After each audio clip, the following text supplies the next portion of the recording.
Hello friends, megastar Chiranjeevi గారు అయితే వరుస ఫ్లాప్లతో సతమతం అవుతున్న విషయం మనందరికీ తెలిసిందే. ఒకప్పుడు సూపర్ హిట్లతో దూసుకుపోయిన చిరంజీవి అయితే ఇప్పుడు చాలా వెనుకబడిపోయాడనే చెప్పవచ్చు. బాలకృష్ణ, వెంకటేష్ అలాగే నాగార్జున వరుస హిట్లతో దూసుకుపోతుంటే చిరంజీవి మాత్రం చాలా వెనుకబడిపోయాడు.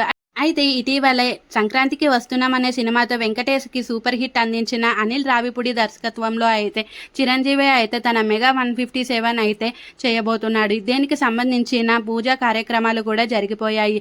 అయితే ఈ సినిమాకి సుస్మిత అయితే ప్రొడ్యూసర్గా చేయబోతుంది.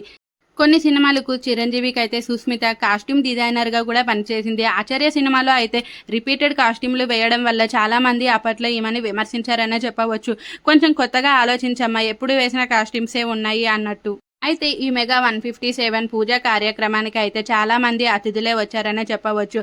చిరంజీవి బ్రదర్ నాగబాబు, అల్లు అరవింద్, అలాగే రాఘవేంద్రరావు గారు, అలాగే ఇంకొంతమంది అయితే వచ్చారు. అలాగే వెంకటేష్ అయితే చిరంజీవికి ఎంత ప్రాణ స్నేహితుడో మనందరికీ తెలిసిందే. అలాగే అనిల్ రావిపూడితో తనకున్న బంధంతో అయితే వెంకటేష్ అయితే రావడం జరిగింది. అలాగే చిరంజీవి మెగా 150 సినిమాకి అయితే వెంకటేషే క్లాప్ కొట్టడం కూడా జరిగింది. రాఘవేంద్రరావు అలాగే అల్లు అరవింద్తో అయితే కెమెరా యాక్షన్ అయితే చెప్పించేశారు.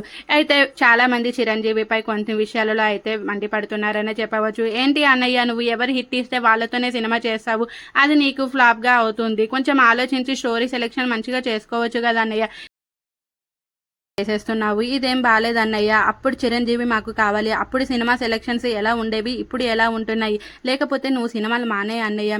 ఇలా వరుస ఫ్లాప్లతో నిన్నైతే చూడలేకపోతున్నాం అన్నయ్య, అందుకే ఇలా అంటున్నాము, తప్పుగా అనుకోకని చిరు ఫ్యాన్స్ అయితే చిరుకైతే సలహాలు అయితే ఇస్తున్నారనే చెప్పవచ్చు. అలాగే అనిల్ రావిపూడితో సినిమాలు ఏంటని, అతను అన్ని క్రింజ్ కామెడీ సినిమాలు అయితే తీస్తాడు, ఏదో అప్పటికి బాగుంటుంది కానీ మరీ బ్లాక్ బస్టర్ అయితే కొట్టలేవు కదా అన్నయ్య అంటూ కూడా ఇంకా సలహాలు ఇస్తున్నారు. మరి మీ అభిప్రాయం?